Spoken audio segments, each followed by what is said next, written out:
Hello, everyone, and welcome to another episode of the 3X Value Growth Podcast. My name is Carrie Sauls. I'm a value growth advisor to mid-market companies and the author of the bestseller, Multiply Your Business Value in 3 Steps. I'm coming to you from New Hampshire, Derry, New Hampshire to be precise, and as always, I start with a piece of trivia about the state of New Hampshire. This time I want to tell you that on December 30th, 1828, about 400 mill girls walked out of the Dover Cotton Factory, enacting the very first women's strike in the United States. Now, the Dover mill girls were forced to give in on their strike when the mill owners immediately began advertising for their replacements. But still, it was the very first women's strike in the United States was up here in New Hampshire. So, joining me today on the 3X Value Growth Podcast is John DeJulius of the DiJulius Group. Welcome, John. Thank you. It's a pleasure to be here. Where are you calling in from? Cleveland, Ohio. Okay. Do you have the same kind of fallish weather that we have? We do. Well, I don't know if anything's as beautiful as New Hampshire, but it's a great time to be in the Midwest. It's gorgeous. That's the idea. You want it to be gorgeous. Well, thank you again for joining me here today. Before we get started, I want to give people a little bit of an idea of who you are and what you bring to the conversation. John DeJulius is the authority on world-class customer service. He's an international consultant, keynote speaker, and the best-selling author of 3 customer service books. His newest book will be The Relationship Economy, and I'm really excited to hear more about your ideas on the relationship economy because it is so imperative where we are today. I think it's so on point. I love it. John is the founder of 3 businesses as well, the DeJulius Group, an international consulting firm focused on changing the world by creating a customer service revolution. He also owns John Roberts Spa, a chain of upscale salons in northeastern Ohio, which has repeatedly been named one of the top 20 salons in America. And he's the owner of Believe in Dreams, a nonprofit that helps make dreams come true for deserving children. The diversity of what you're involved in is really interesting, John. Thank you again for joining us here on the show. Thank you. Now, the topic that you suggested for our 7-minute interview is the relationship economy. And we're going to do that in just 7 minutes, right? Well, you whatever you like. I'll do it. Okay, I know you will. You deliver on everything you promise. That's good customer service. So we'll start with our 7 questions in 7 minutes, starting now. Who is your ideal client? It's just businesses that are looking to, make customer experience their single biggest competitive advantage.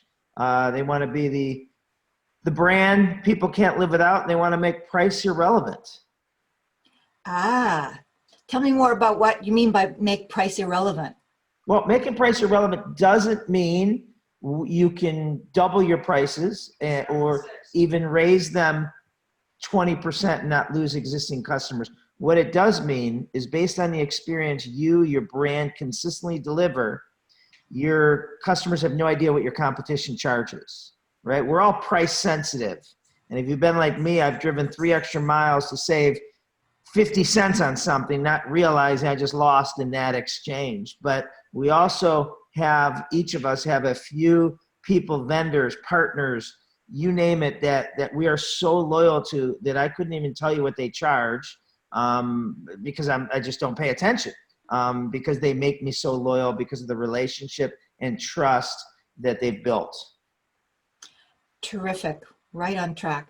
So question number 2, what problem do you think you are solving when you're talking about mid-size or larger businesses? Just, to make it not to chase price and, to insulate yourself to be less affected by third-party conditions, be it the economy, an election year, the mortgage collapse, all the things that go on, the global crisis. It is proven fact, irrefutable evidence. The top 20% customer satisfaction companies just outperform the rest of their industry, S&P 500 by 300%. And, you know, it's a shocking that why doesn't everyone focus on customer experience? It's not a expense, it's an investment. Great answer. I love what you're telling me. So that leads me to question number 3. What are the typical symptoms of this problem that you see businesses experiencing or that their owners are talking about? Well, just, you know, in the relationship economy, you know, I like today's illiterate are those who have an inability to truly make a deep connection with others. And, you know, today we're living in a digital disruption era, and technology has provided us unprecedented advances. However, as convenient as it is, it's also changed, you know, every part of society. And, you know, we are relationshiply disadvantaged, and, you know, personally and professionally. And we're living in a touchscreen age. And that isn't a generational thing. You know, we have grandparents on social media, and we have, you know, 6-year-olds using devices, you know, too many hours a day. And I love technology, and technology is not the enemy, but using it to eliminate the human experience is. That's an interesting point. That's really, yeah, there's a big difference there. So Yeah. question number 4 is, what are the most common mistakes that you see them making when they try to solve this problem themselves? What are they doing wrong? Well, again, today it's too high tech, no touch, or very low touch. And where, you know, there's a wireless company in Canada that is forcing their customers to use self-service, you know, channels. And to the point that if you call up to speak to, you know, a human being, they will charge your account $10. And you know, you can't remove the human interaction. You don't want to. I'm not loyal to a you know, an app. I'm not loyal to you know, devices. I'm loyal to people, and people is what, you know, creates a brand. You can't live without people. Is what show me empathy and compassion, and people are what make a brilliant comeback when, you know, from time to time you drop the ball. That's really good points. You're making, yes, I'm thinking all sorts of ideas when you remind me of those. So going on to question number 5, based on, you know, what you do and the mistakes people are making, for the owners who are listening, what's one valuable free action that you see that these business owners can implement on their own that will immediately help them increase value?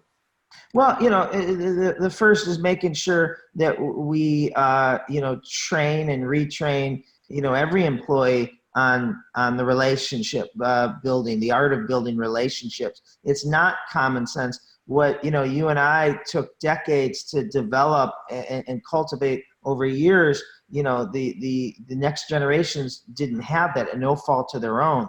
So putting those in, what we recommend is, you know, we're all preoccupied with our own lives. We're genetically coded. It's my flight that was delayed. It's my son that, you know, may have gotten in trouble at school. It's my employee that's, you know, coming in late, right? So what we teach, you know, whenever someone has an interaction with a customer, a coworker, or total stranger, is you have to focus on their Ford, and Ford.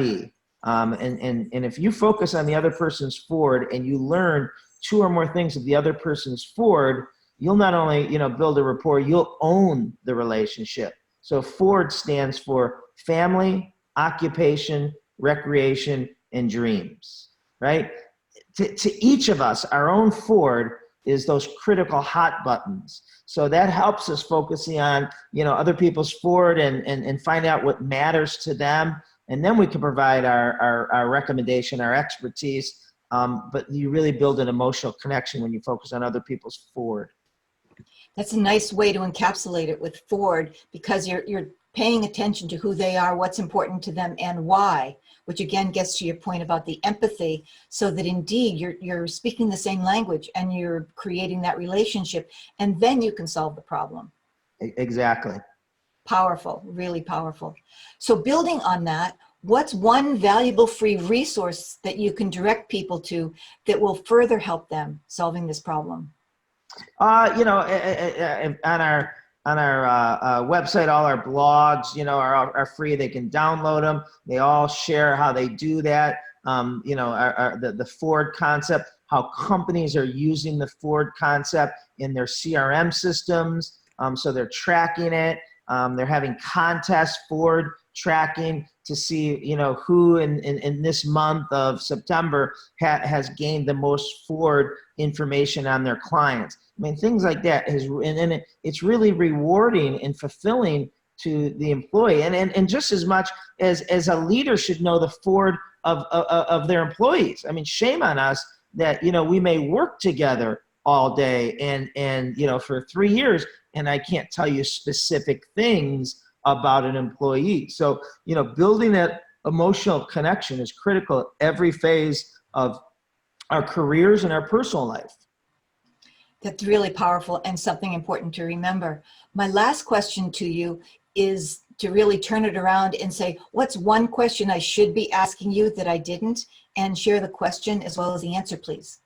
You did a really good job. I don't know. I like the 3 strategic ways to dominate in the relationship economy. And everyone listening has to realize, make no mistake, the lack of people skills in our society is the problem of business leaders to solve. Our next generation of employees, our existing generation employees, we have to prepare them. So the 3 strategic ways is 1, use technology. I love technology. Again, I can't stress enough, it's not the enemy. Use technology to perform basic tasks, conveniences, enabling, your employees to focus on what's most important. Building relationships that result in higher customer loyalty, retention, lifetime value, and job satisfaction. Number 2, build culture, an internal culture that creates emotional connections with your employees. And number 3, incorporate the relationship building training for new and existing employees. Those 3 things I have found that the companies that are flourishing in the relationship economy, that's what they're doing. And quite frankly, we all could be doing it. That was another golden tip. I really appreciate that you shared that with us. Thank you so much for joining me here on the 3X Value Growth Podcast. You really added value to every business that is listening to us today. Thank you very much, John. My pleasure. Thank you. Thanks for checking out the 3X Value Growth Podcast. If you like what we're doing here, head over to iTunes and subscribe, leave us a review, or rate us. It's very much appreciated. And if you'd like to learn more about the 3X Value Growth model, go to www.3xvaluegrowth.com/model for the PDF.